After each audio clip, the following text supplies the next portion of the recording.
How can a country where life expectancy is higher than the United States, where almost everyone can read and write, and where violent crime rates are among the lowest in the Americas, also be a place where doctors earn less than a taxi driver, blackouts stretch to 20 hours a day, and families survive on rations that barely last half the month?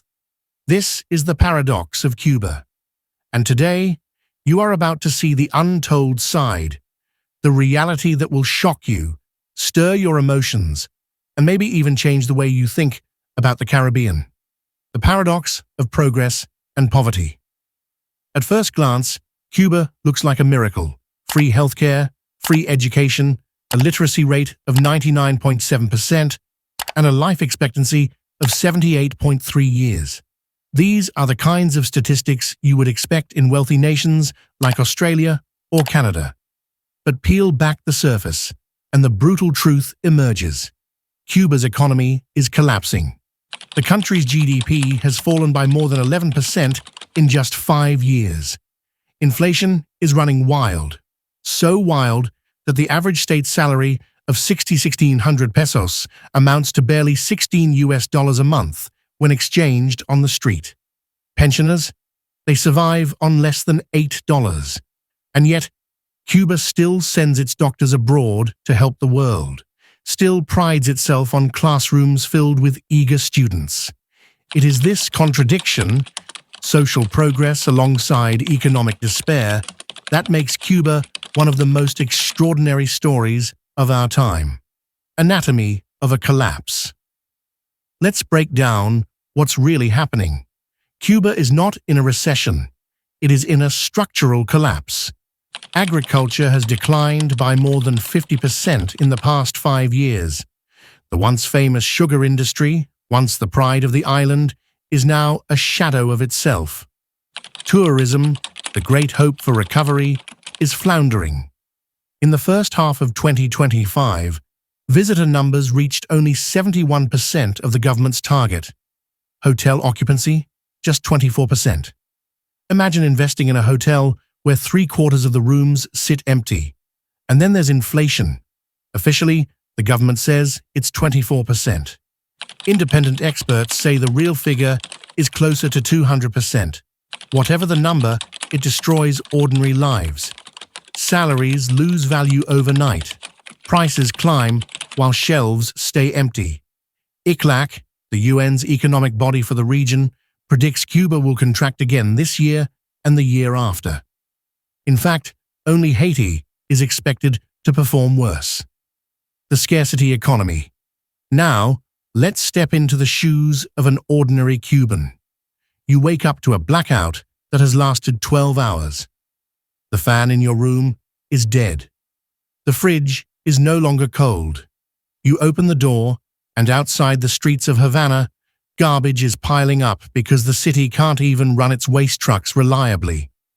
You head to a state store, ration book in hand, the famous libretta. It promises rice, beans, a little coffee, and maybe some cooking oil. But the supplies often arrive late or don't arrive at all. What you get lasts 10 to 15 days, and then you are on your own. If you want more, you need US dollars. The official exchange rate says $1 equals 120 pesos, but on the real market, the one that matters, it's more than 400 pesos. Without access to foreign cash, you can't buy basic necessities, because many goods are only sold in dollar-only stores. This is the cruel irony. Cuba abolished its dual currency system in 2021, but what replaced it created an even sharper divide. Now the gap isn't between pesos and convertible pesos. It's between those who can get US dollars and those who can't. Urban versus rural realities.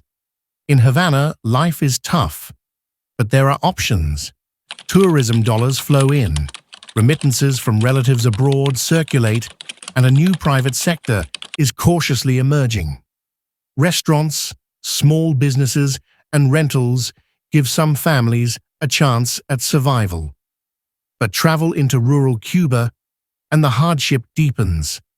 23% of Cubans live in the countryside, where agriculture has been strangled by decades of underinvestment. Young people leave, chasing opportunity in Havana or abroad. The elderly often stay behind, farming small plots, often without access to machinery or resources. It would be wrong to call rural Cuba desperate. The sense of community is strong, and people support one another. But economically, it is one of the hardest places in the Americas to live. The untold story of social progress. Here's the paradox that shocks outsiders most. Amidst this collapse, Cuba has achieved notable successes that the world admires.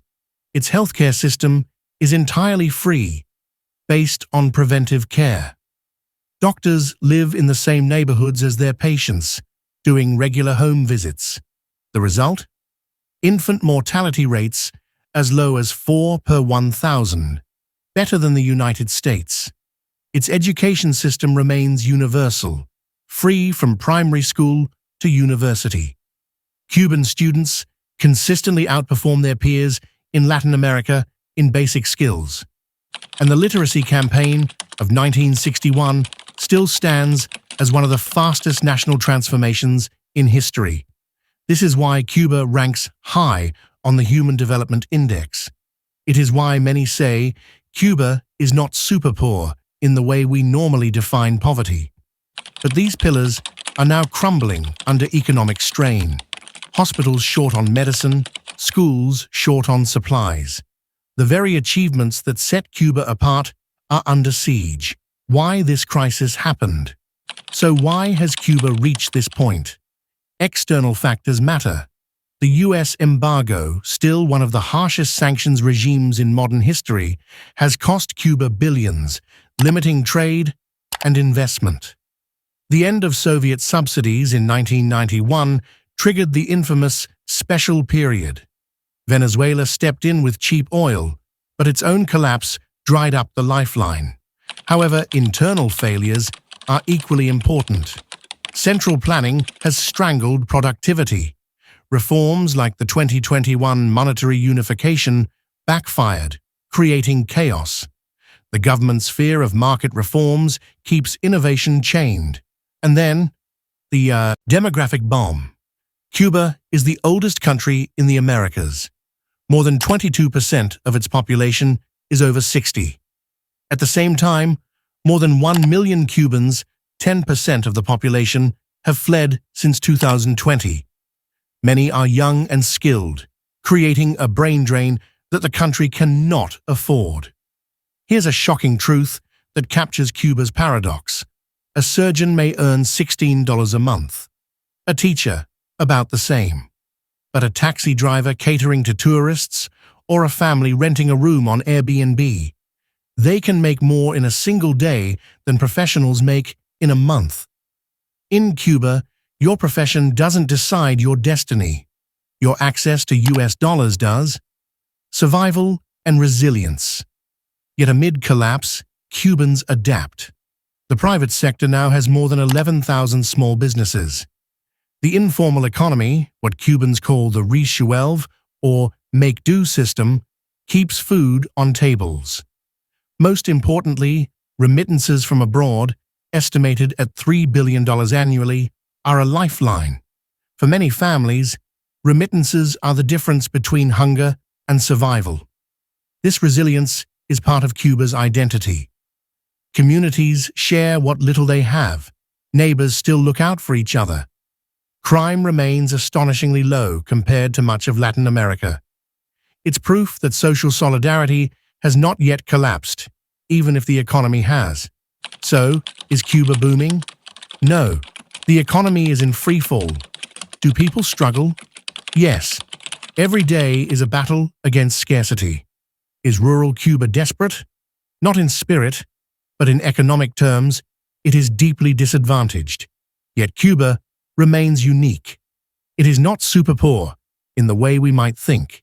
It is a place where human capital is strong, but material wealth is crumbling. A country defined by paradox, rich in doctors poor in medicine, rich in teachers, poor in chalk, rich in solidarity, poor in food. And that paradox, the clash of progress and poverty, is what makes Cuba's story one of the most compelling in the world. If you found this video powerful, please subscribe to our channel, Impacting Jamaica, for more stories that reveal the truth. And after this, watch Castro Clan, the fate of Cuba's first family, right here on this channel.